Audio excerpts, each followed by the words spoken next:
Agora um comentário de Kardec. Nada tem de surpreendente a doutrina dos anjos guardiães, a velarem pelos seus protegidos, malgrado a distância que medeia entre os mundos. É, ao contrário, grandiosa e sublime. Não vemos na terra o Pai velar pelo Filho, ainda que de muito longe, e auxiliá-lo com seus conselhos, correspondendo-se com ele? Que motivo de espanto haverá, então, em que os espíritos possam, de um outro mundo, guiar os habitantes da terra? Eles tomaram sob sua proteção, uma vez que para eles a distância que vai de um mundo a outro é menor do que a que neste planeta separa os continentes. Não dispõe, além disso, do fluido universal que entrelaça todos os mundos, tornando-os solidários, veículo imenso de transmissão dos pensamentos, como o ar é, para nós, o da transmissão do som. 496. O espírito que abandona o seu protegido, que deixa de lhe fazer bem, pode fazer-lhe mal? Os bons espíritos nunca fazem o mal. Deixam que o façam aqueles que lhe tomam lugar. Costumais então lançar a conta da sorte as desgraças que vos acabrunham, quando só as sofreis por culpa vossa. 497. Pode um espírito protetor deixar o seu protegido à mercê de outro espírito que lhe queira fazer mal? Os maus espíritos se unem para neutralizar a ação dos bons. Mas, se o quiser, o protegido dará toda a força ao seu protetor, para acontecer que o bom espírito encontre alhures uma boa vontade a ser auxiliada. Aplica-se então em auxiliá-la, aguardando que seu protegido lhe volte. 498. Será por não poder lutar contra espíritos maléficos ou malévolos que um espírito protetor deixa que seu protegido se transvire a vida? Não, é porque não possa, mas porque não quer. E não quer porque das provas sai o seu protegido mais instruído e perfeito. Assiste-o sempre com seus conselhos, dando-os por meio dos bons pensamentos, que ele inspira, porém, que quase nunca são atendidos. A fraqueza, o descuido ou o orgulho do homem são exclusivamente o que empresta força aos maus espíritos, cujo poder tudo advém do fato de lhes não opordes resistência. 499. O espírito protetor está constantemente com o seu protegido? Não haverá alguma circunstância em que, sem abandoná-lo, ele o perca de vista? Há circunstâncias em que não é necessário esteja o espírito protetor junto do seu protegido. 500.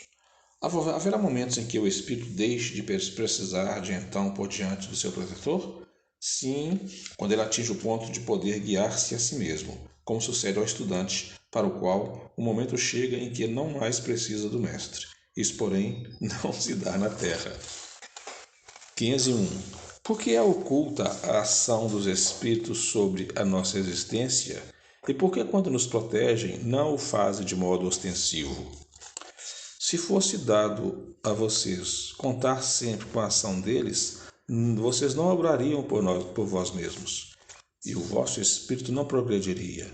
Para que este possa adiantar-se, precisa de experiência, adquirindo-a frequentemente à sua custa. É necessário que exercite suas forças, sem o que seria como a criança, a quem não consentem que andem sozinha. A ação dos espíritos que vos querem bem é sempre regulada de maneira que não vos torna o não tolha o livre-arbítrio, porquanto se não tivesseis responsabilidade, não avançaríeis na senda que vos há de conduzir a Deus. Não vendo quem o ampara, o homem se confia às suas próprias forças. Sobre ele, entretanto, vela o seu guia, e de tempo a tempo lhe brada, advertindo-o do perigo. 502. O espírito protetor que consegue trazer ao bom caminho o seu protegido lucra algum bem para si? Constitui isso um mérito que lhe é levado em conta, seja para seu progresso, seja para sua felicidade. Sente-se ditoso quando vê bem-sucedidos os seus esforços, o que representa para ele um triunfo, como triunfo é para um preceptor os bons êxitos do seu educando. 502A. É responsável pelo mau resultado do seu esforço? Não, pois que fez o que de si dependia. 503. Sofre o espírito protetor quando vê que seu protegido segue mau caminho, não obstante os avisos que dele recebe? Não há aí uma causa de turbação da sua felicidade? Compunge em si os erros do seu protegido, a quem lastima. Tal aflição, porém, não tem analogia com as angústias da paternidade terrena, porque ele sabe que há remédio para o mal, e que o que não se faz hoje, amanhã se fará. 504. Poderemos sempre saber o nome do Espírito nosso protetor ou anjo da guarda? Como quereis saber nomes para vós inexistentes? Supondo que Espírito só há os que conheceis? 504a. Como então podemos invocar se o não conhecemos? Dê-lhe o nome que quiserdes, o de um Espírito superior que vos inspire simpatia ou veneração. O vosso protetor acudirá ao apelo que com esse nome lhes dirigires, visto que todos os bons espíritos são irmãos e se assistem mutuamente. 505. Os protetores que dão nomes conhecidos sempre são realmente os espíritos das personalidades que tiveram esse nome? Não. Muitas vezes os que os dão são espíritos simpáticos aos que de tais nomes usaram na terra, e amando destes, responde ao vosso chamamento. Fazeis questão de nomes, eles tomam um que vos inspire confiança. Quando não podeis desempenhar pessoalmente determinada missão, não costumais mandar que outro, por quem respondeis como por vós mesmo, obre em vosso nome? 506. Na vida espírita reconheceremos o Espírito nosso protetor? De certo, pois não é raro que o tenhais conhecido antes de encarnardes. 507. Pertencem todos os espíritos protetores à classe dos espíritos elevados? Podem contar-se entre os de classe média? Um pai, por exemplo, pode tornar-se o espírito protetor de um filho? Pode, mas a proteção pressupõe certo grau de elevação. E um poder ou uma virtude a mais, concedidos por Deus, o pai que protege seu filho também pode ser assistido por um espírito mais elevado. 508. Os espíritos que se achavam em boas condições ao deixarem a terra sempre podem proteger aos que lhes são caros e que lhes sobrevivem, mais ou menos restrito ao poder de que desfrutam. A situação em que se encontram nem sempre lhes permite inteira liberdade de ação. 509. Quando em estado de selvageria ou de inferioridade moral, têm os homens igualmente seus espíritos protetores? E assim sendo, esses espíritos são de ordem tão elevada quanto a dos espíritos protetores de homens mais adiantados? Todo homem tem um espírito que por ele vela, mas as missões são relativas ao fim que visam. Não dais a uma criança que está aprendendo a ler um professor de filosofia. O progresso do espírito familiar guarda a relação com o do espírito protegido. Tendo em um espírito que vela por nós, podeis tornar-vos a vós turno protetor de outro, que vos seja inferior, e os progressos que esse realize, com o auxílio que lhes dispensardes, contribuirão para o vosso adiantamento. Deus não exige do espírito mais do que comportem a sua natureza e o grau de elevação que já chegou. Pergunta 510.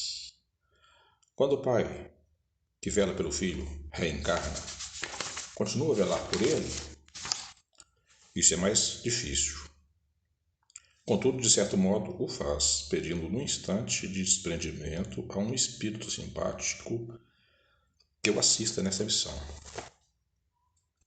De mais a mais, os espíritos só aceitam missões que possam desempenhar até o fim. Encarnado principalmente em mundo onde a existência é material, o espírito se acha muito sujeito ao corpo para poder dedicar-se inteiramente a outro espírito, isto é, para poder assisti-lo pessoalmente. Tanto assim que os que ainda não se elevaram bastante são também assistidos por outros que lhes estão acima, de tal sorte que, se por qualquer circunstância um venha a faltar, outro lhe supre a falta. 511. A cada indivíduo acha-se ligado, além do espírito protetor, um mau espírito com o fim de impedi-lo ao erro e de lhe proporcionar a ocasião de lutar entre o bem e o mal? Ligado não é bem o termo. É certo que os maus espíritos procuram desviar do bom caminho um homem, quando se lhe depara a ocasião. Sempre, porém, que um deles se liga a um indivíduo, o faz por si mesmo, porque conta ser atendido. Então há luta entre o bom e o mal, vencendo aquele por quem o homem se deixa influenciar. 512. Podemos ter muitos espíritos protetores? Todo homem conta sempre espíritos, mais ou menos elevados, que com eles simpatizam, que lhes dedicam afeto e por eles se interessam, como também tem junto de si outros que o assistem no mal. 513. Os espíritos que conosco simpatizam atuam em cumprimento de missão? Não raro desempenham missão temporária, porém muitas vezes são apenas atraídos pela identidade de pensamentos e sentimentos, assim para o bem como para o mal. 513A. Parece ilícito inferir-se daí que os espíritos a quem somos simpáticos podem ser bons ou maus, não é? Sim. Qualquer que seja o seu caráter, o homem sempre encontra espíritos que com eles simpatizam. 514. Os espíritos familiares são os mesmos a quem chamamos espíritos simpáticos ou espíritos protetores? Há gradações na proteção e na simpatia. Dar-lhes o nome que quiserdes. O espírito familiar é antes o amigo da casa. Comentário.